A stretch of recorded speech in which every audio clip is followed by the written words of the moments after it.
Okay. Today I want to cover. I want to begin to cover. We're up to the place in the syllabus. We're on applications, and section 4 of the syllabus. It's on peace building in Islam. I'm going to try and cover this today, this time, and next time.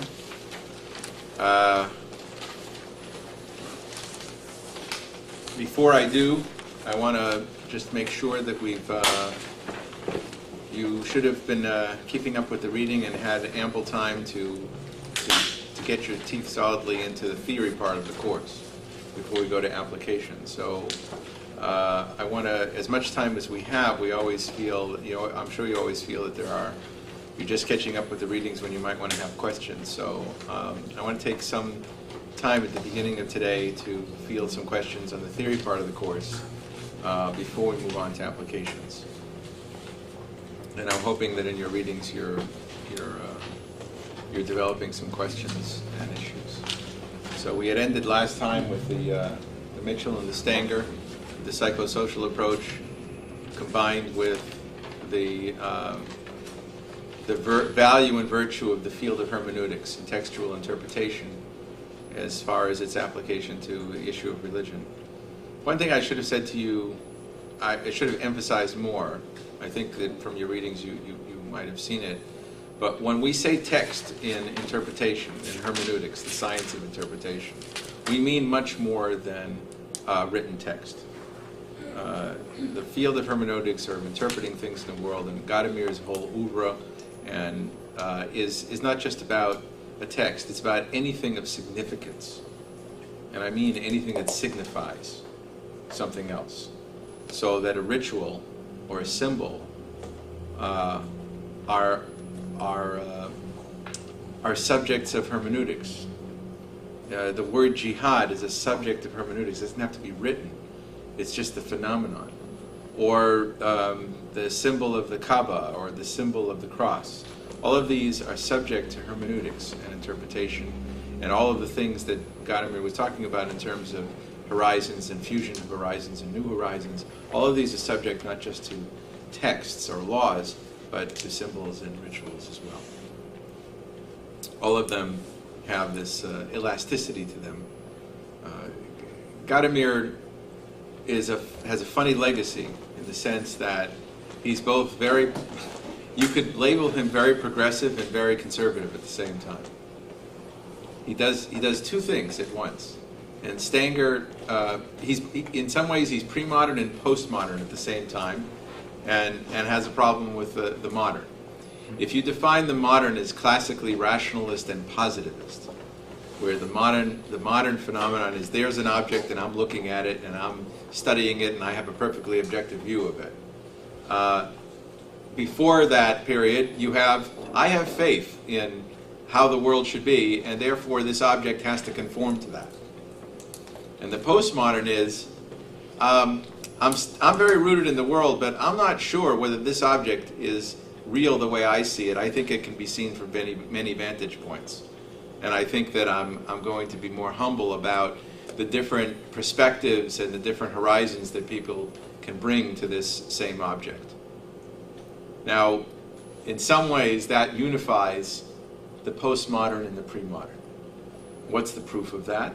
The proof of that is New Age religions and all sorts of phenomena today that postmodern people are into in terms of faith, that have all sorts of pre-modern assumptions, and yet these are people who are comfortable with science and with positivist science, and yet they're stepping back and saying, well, I don't know what the power of crystals are for sure, and I'm not really sure that planets don't have an effect on our behavior.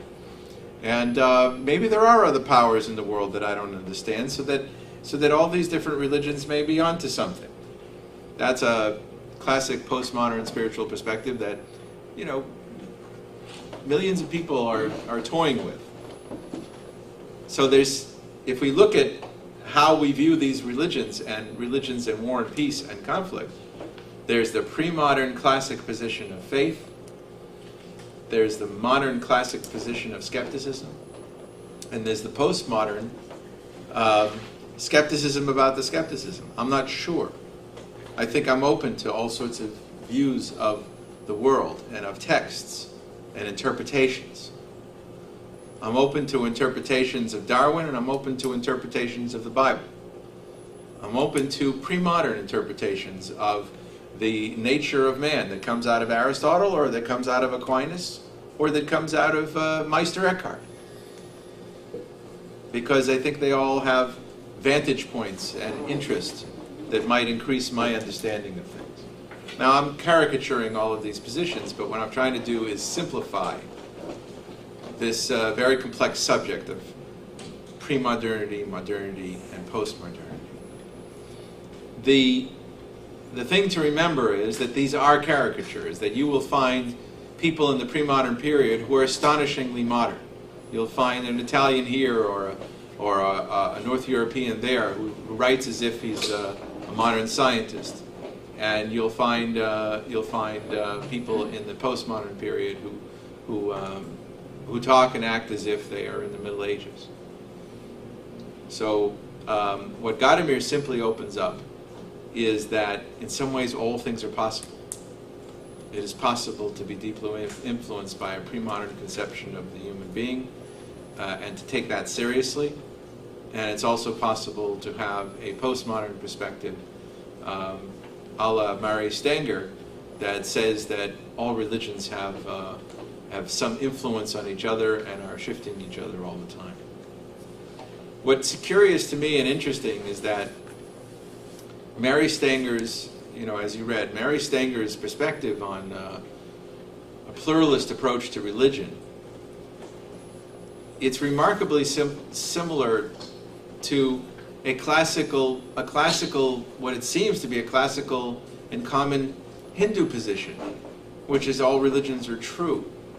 In other words, when you're in the Western tradition, this pre-modern, postmodern, and modern categorizations work very well. There's a classic pre-modern position of faith.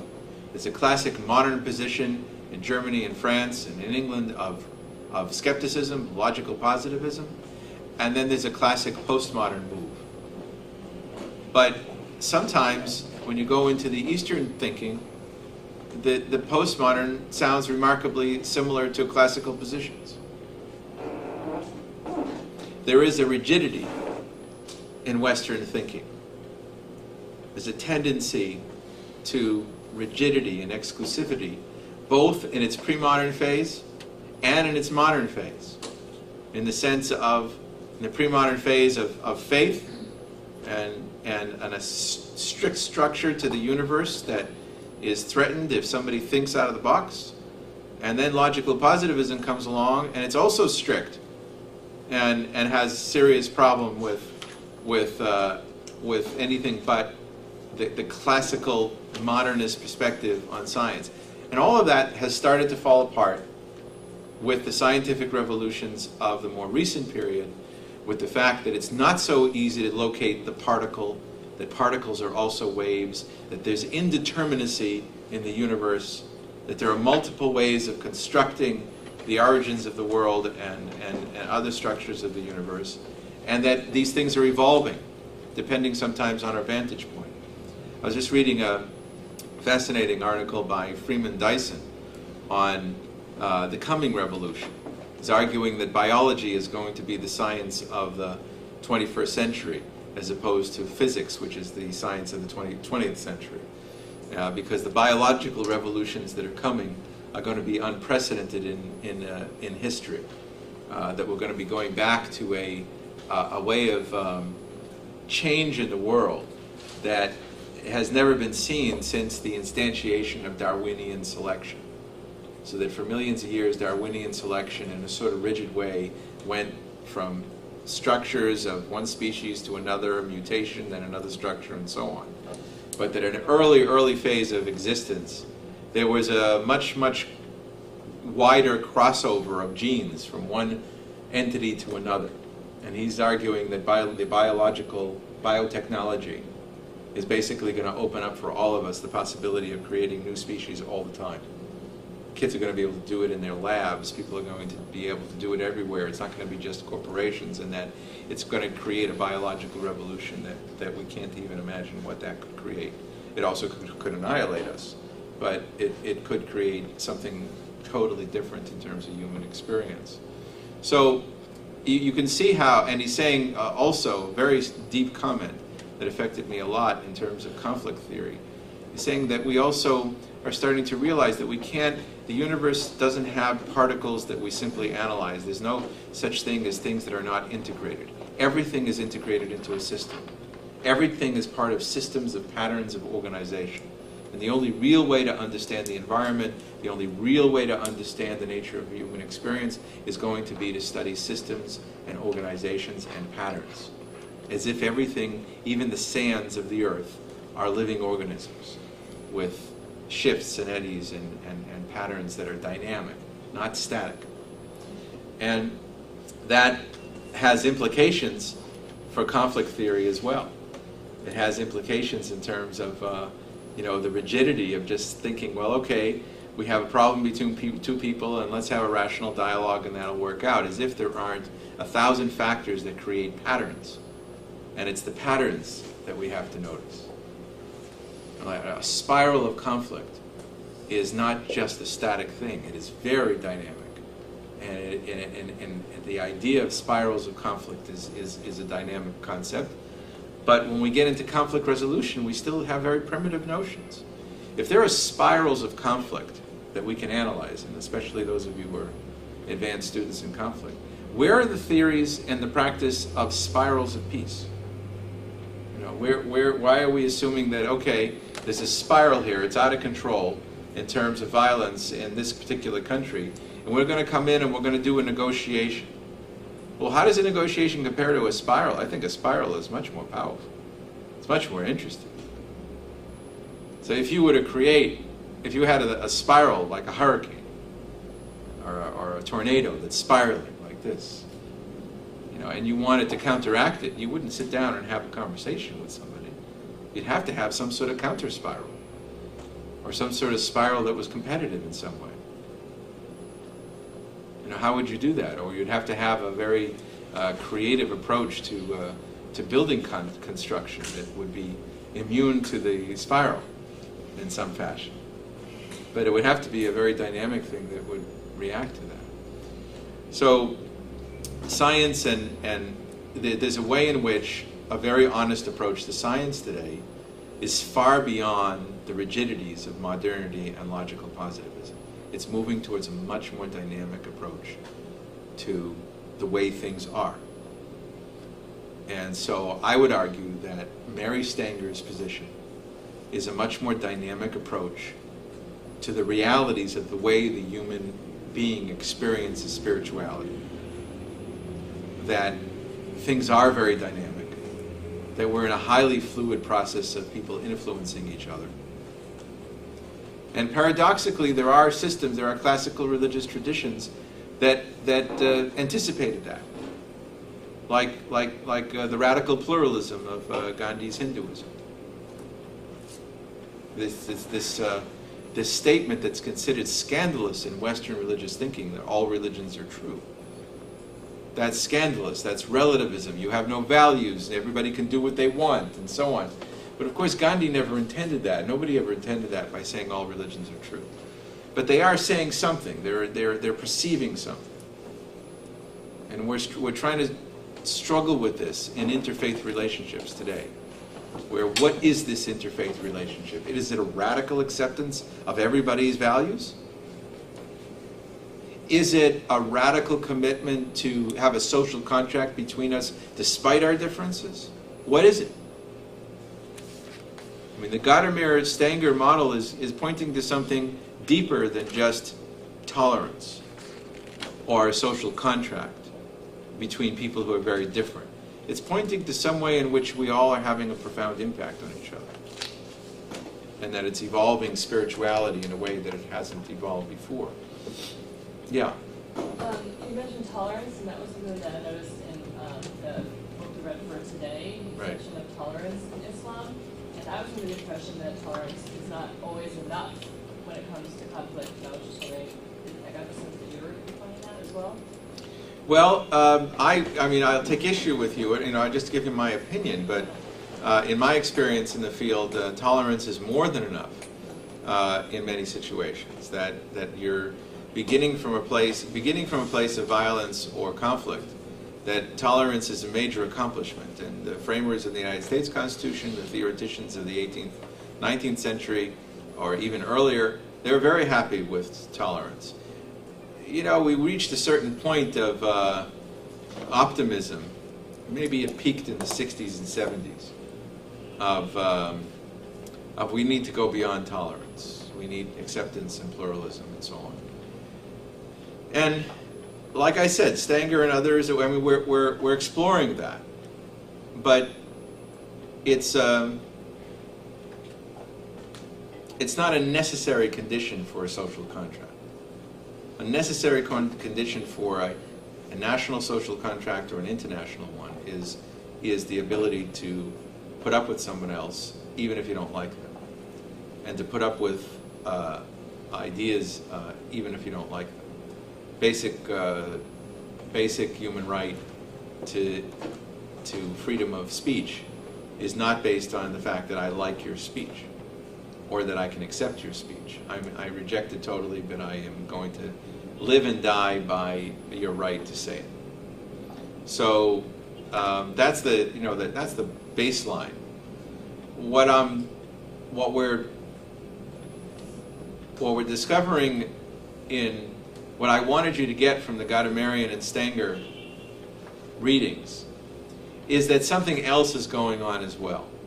And that is that, baseline, if I were that I've worked for 3 years in Syria. So if I had my druthers about a new Syrian constitution, I wouldn't go for language that made sure, that had this, extolling beautiful language about how all religions are true. I wouldn't go for that. I would go for something much more realistic about the freedom of practice, because I would want the baseline that as many people as possible, well, basically that there would be a consensus to live by a certain social contract that would be enforceable by law and by the police. But I wouldn't take that to the level of the deeper forms of hermeneutic engagement and spiritual engagement that, say, the Mufti and I talked about in public. Because basically conservatives will be excluded by that. And we can't afford a social contract that would exclude those whose philosophies are more exclusionary or who have a superior sense of self. It's the behavioral consensus that's the most critical. Maybe that's a better way to say it. Tolerance is about a behavioral consensus.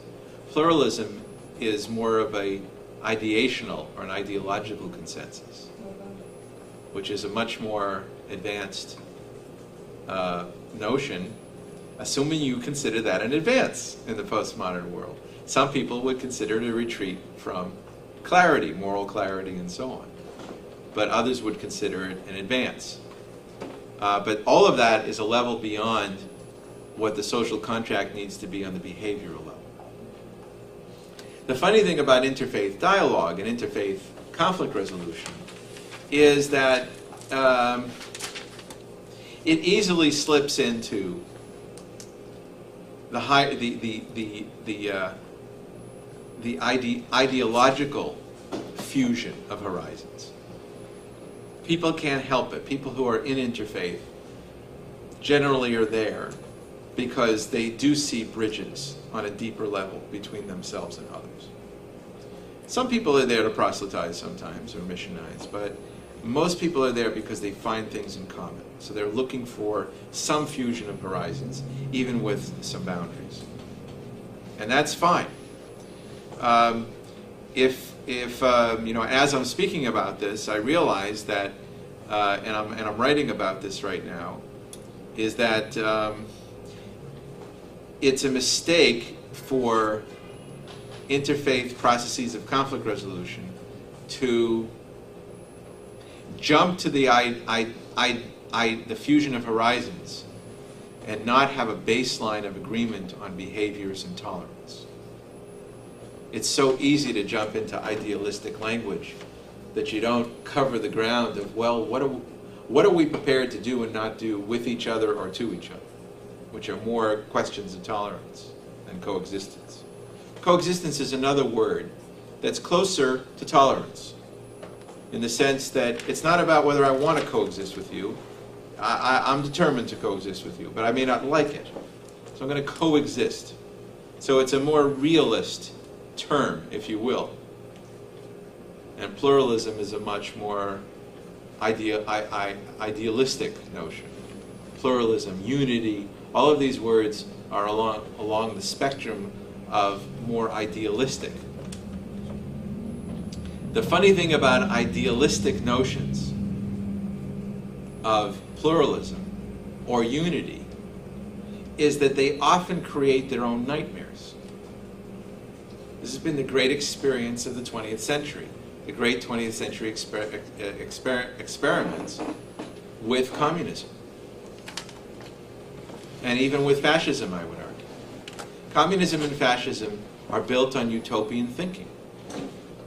They're built on the notion that we can create a perfect world,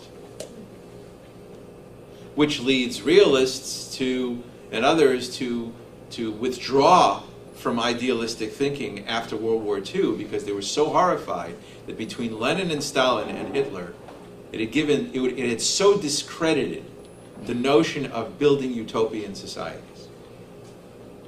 Because basically, once we focus on this notion that we can create the perfect society, perfect unity, perfect harmony, equality, it immediately ends up in tyranny, because all means are justified in order to achieve that end. And so people start to shy away from that after World War II and say, well, let's not shoot for the moon. Let's go back to our basic notions.